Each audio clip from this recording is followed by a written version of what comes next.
ሰላም ጤና ይስጥልን ወደ ሰማቲው ቤተሰቦች እንደምንሰነበታችሁ።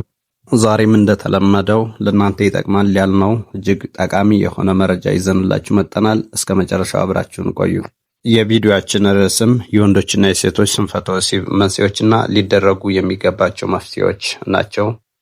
ጤናማ የሆነ የግብረ ስጋ ግንኙነት የጥሩ ትዳር ወይም ግንኙነት መሰረት ነው። ነገር ግን ብዙ ሰዎች በዝምታ የሚሰቃዩበት አንድ ትልቅ ችግር አለ። እርሱም ስንፈተ ወሲብ ወይም ሴክሹዋል ዲስፋንክሽን ነው።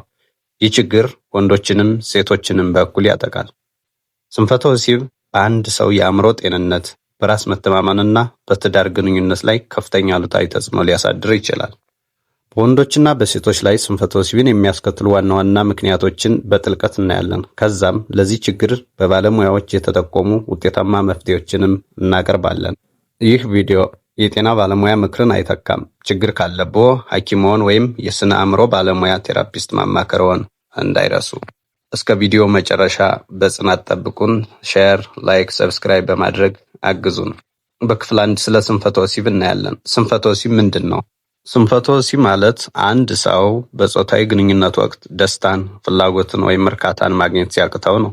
ችግሩ በግብረ ስጋ ግንኙነት ዑደት ውስጥ በማንኛውም ደረጃ ሊከሰት ይችላል።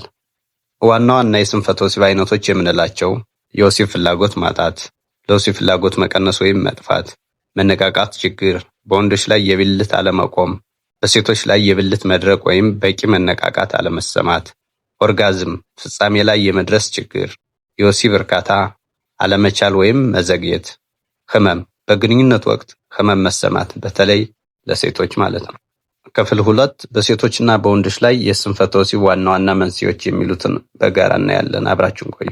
የደም ዝውውር ችግር በወንዶች ላይ ለብልት አለመቆም ዋና መንስኤ በስኳር በሽታ፣ በከፍተኛ የደም ግፊትና በኮሌስትሮል ይከሰታል።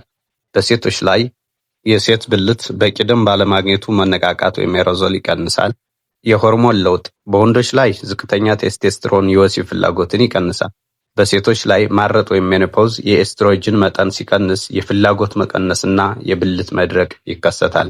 የጤና ሁኔታዎች በወንዶች ላይ የልብ በሽታ፣ ውፍረት፣ የነርቭ ችግሮች ወይም ከስኳር በሽታ የሚመጡ ችግሮችን ያጋጥማል። በሴቶች ላይ የካንሰር ሕክምና፣ የሽንት ፊኛ ችግሮች ወይም ኢንፌክሽኖች። መድኃኒቶች በወንዶች ላይ አንዳንድ የደም ግፊት፣ የድብርትና የአእምሮ ሕክምና መድኃኒቶች። በሴቶች ላይ ተመሳሳይ የድብርት መድኃኒቶች፣ የአፍ ውስጥ የወሊድ መቆጣጠሪያዎች። የአኗኗር ዘዬ በወንዶች ላይ ማጨስ፣ አልኮል አብዝቶ መጠጣት፣ የአካል ብቃት እንቅስቃሴ። በሴቶች ላይ አልኮል አብዝቶ መጠጣት፣ ሲጋራ ማጨስና የመሳሰሉ የስንፈተ ወሲብ ዋና ዋና ምክንያቶች ናቸው። ሁለተኛው ስነ ልቦናዊ እና ግንኙነት ነክ ምክንያቶች ናቸው። ጭንቀትና ድብርት በወሲብ ፍላጎትና መነቃቃት ላይ ከፍተኛ ተጽዕኖ ያሳድራሉ። በተለይ የግብረ ስጋ ግንኙነት የማድረግ ጭንቀት በወንዶች ላይ የብልት አለመቆምን ሊያስከትል ይችላል።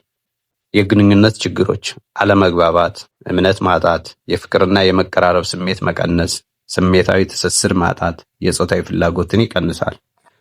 የቀድሞ የወሲብ ጥቃት በጾታዊ ጥቃት ታሪክ ውስጥ ያለፉ ሰዎች ስንፈተ ወሲብ የመከሰት ዕድላቸው ከፍተኛ ነው።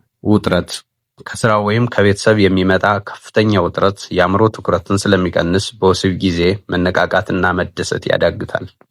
የአካል ገጽታ እምነት ማጣት አንድ ሰው ሰውነቱን የማያደንቅ ከሆነ በግብረ ስጋ ግንኙነት ወቅት ምቾት አይሰማውም።